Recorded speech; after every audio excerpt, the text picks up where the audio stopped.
ইয়া আইয়ুহাল্লাযীনা আমানু কুতিবা আলাইকুমুস সিয়াম কামা কুতিবা আলাল্লাযীনা মিন ক্বাবলিকুম লাআল্লাকুম তাত্তাকুন।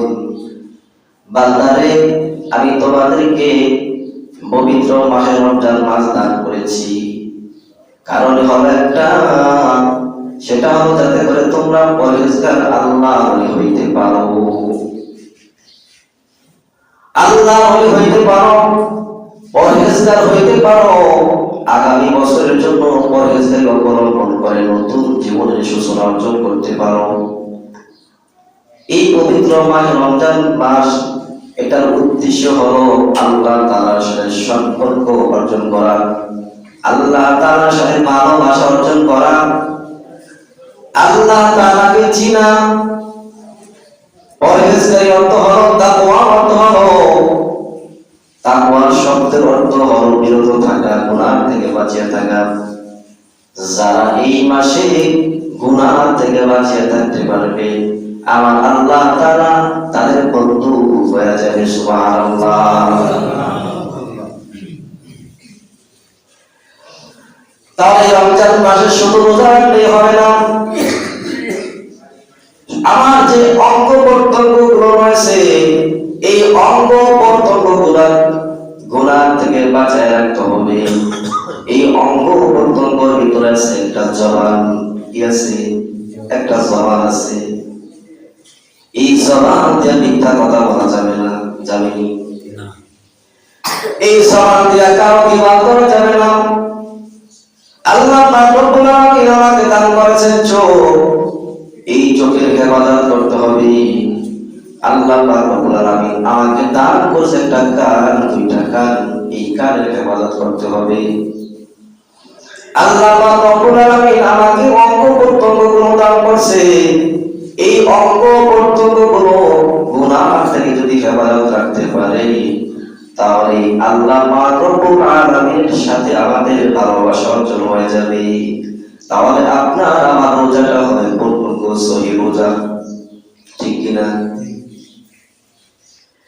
আল্লাহ পাক রব্বুল আলামিন জবান দান করেছেন, জবান দিয়া মিথ্যা কথা বলা যাবে না, গীবত করা যাবে না। আল্লাহর পয়গম্বর হাদিসের ভিতরে বলেন, কি বলেন দেখেন, এই রোজা হলো মানুষের জন্য ঢাল স্বরূপ। মানুষ কি করে? ঢাল দিয়া শত্রু থেকে মানুষ আত্মরক্ষা করতে চায়, শত্রু আক্রমণ থেকে বাঁচতে চায়। একটা মানুষের সাথে এখন শত্রু আছে, ওই মানুষটা কিন্তু সতর্ক থাকে, তার কাছে কোন একটা লাঠি থাকে, কোন একটা অস্ত্র থাকে, কারণ কোন সময় আমাকে শত্রু আক্রমণ করে, এই জন্য একটা কি নেয়, লাঠি নেয়। তদ্রূপভাবে মানুষ কি করে? ঢাল নেয় তার আক্রমণ থেকে বাঁচার জন্য। আল্লাহর পয়গম্বর বলেন, আসিয়ামু জুন্নাতুন মা লাম ইয়াদরুহু, রোজাটা তুমি ঢাল বানাও। রোজা যদি জিনা বাটা হয়, দুটি হয়, সারাদিন না খেয়ে থাকবা, এই না খেয়ে থাকার মধ্যে কোনো ফায়দা নেই, আসেনি? কোনো ফায়দা নেই। তাহলে এই রোজাটা কিন্তু সিরিয়া ফেটিয়া যায়, এই রোজাটা সহি থাকে না, শুদ্ধ থাকে না, পূর্ণাঙ্গ থাকে না। রোজাটা তোমার থেকে কি হয়? ত্রুটি হয়। কিভাবে ত্রুটি হয়? আল্লাহর পয়গম্বর বলেন, যদি কোনো ব্যক্তি যদি মিথ্যা কথা বলে, এই ব্যক্তির রোজাটা পূর্ণাঙ্গ থাকে না, থাকে কি? যদি কোনো ব্যক্তি রোজা অবস্থায় কোনো মানুষের গীবত করে, তাহলে এই রোজাটা সহি থাকে না, এই রোজাটা পূর্ণাঙ্গ থাকে না, এই রোজার দ্বারা কোনো ফায়দা হবে না। এই জন্য আল্লাহর পয়গম্বর সর্বপ্রথম বলছেন, জবানকে হেফাজত করতে হবে। কি করতে হবে? জবানটাকে হেফাজত করতে হবে। এই জবান দিয়া মিথ্যা কথা বলা হয়, এই জবান দিয়া গীবত করা হয়। আল্লাহর পয়গম্বর বলেন, বান্দা সর্বপ্রথম তোমার শর্ত হলো জবানটাকে হেফাজত রাখবা। জবান হেফাজত রাখিয়া যদি রোজা রাখো, তাহলে তোমার রোজাটা হবে সহিহ। এই রোজাটা তুমি জাহান্নাম থেকে বাঁচতে পারবা। এই জবান যদি তুমি হেফাজত রাখতে পারো, এই জবান দিয়ে যদি তুমি মিথ্যা কথা থেকে বিরত থাকতে পারো, এই জবান দিয়ে যদি তুমি মানুষের গীবত শিকার থেকে বিরত থাকতে পারো, রোজা রাখবা কিন্তু রোজার ফজিলত আমার আল্লাহ পাক পরিপূর্ণ দান করবে। সুবহানাল্লাহ। এই জন্য ভাই জবানটাকে হেফাজত রাখতে হবে।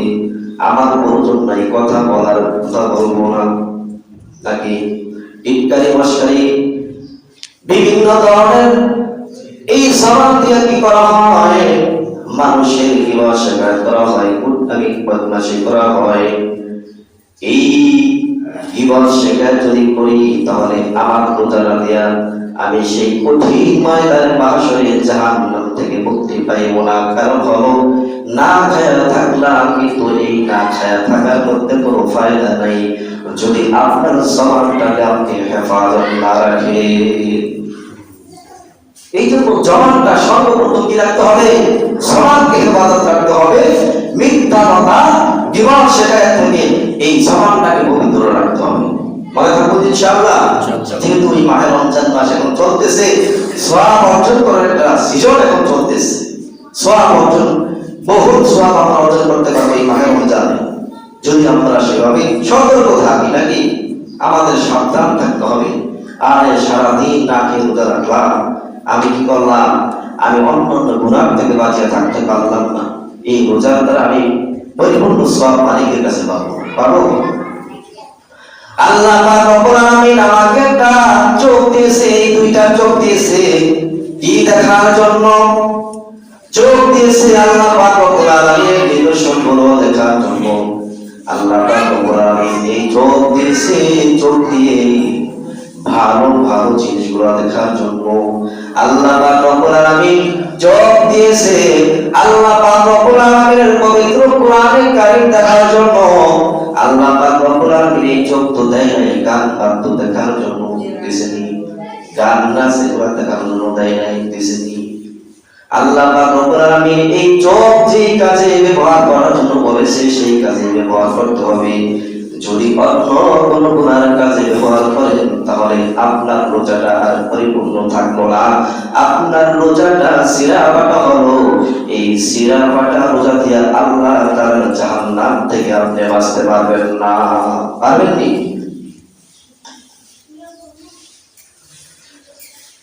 এরপর আল্লাহ পাক রব্বুল আলামিন বলেন, তোমরা কি করবা? তোমাদের দুইটা কান আমি আল্লাহ দান করেছি, এই দুইটা কানকে তোমরা হেফাজত রাখবা।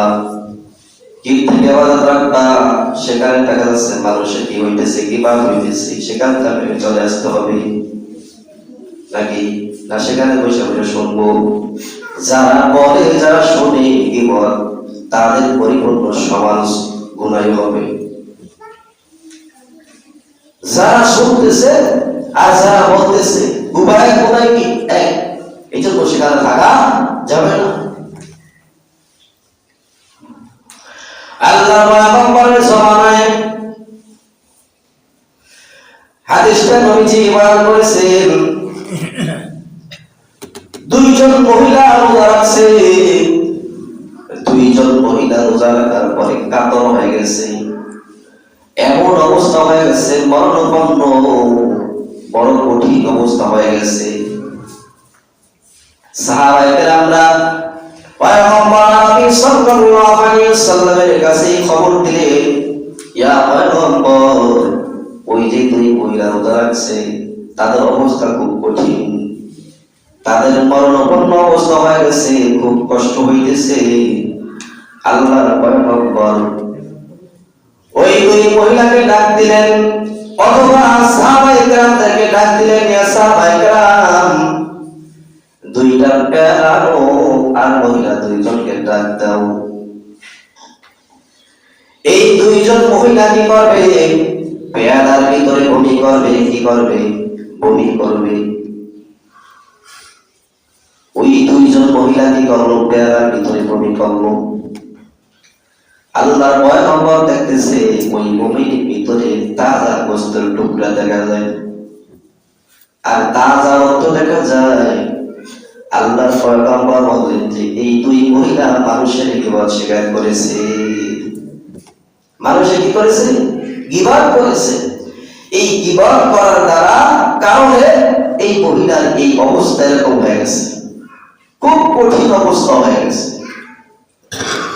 এরে ভাই, আমরা যারা রোজা রাখি একটা জিনিস খেয়াল রাখবেন, যারা পরহেজগার মুত্তাকিন আল্লাহওয়ালা যারা রোজা রাখেন তাদের কাছে কোনো কষ্ট লাগে না, লাগেনি।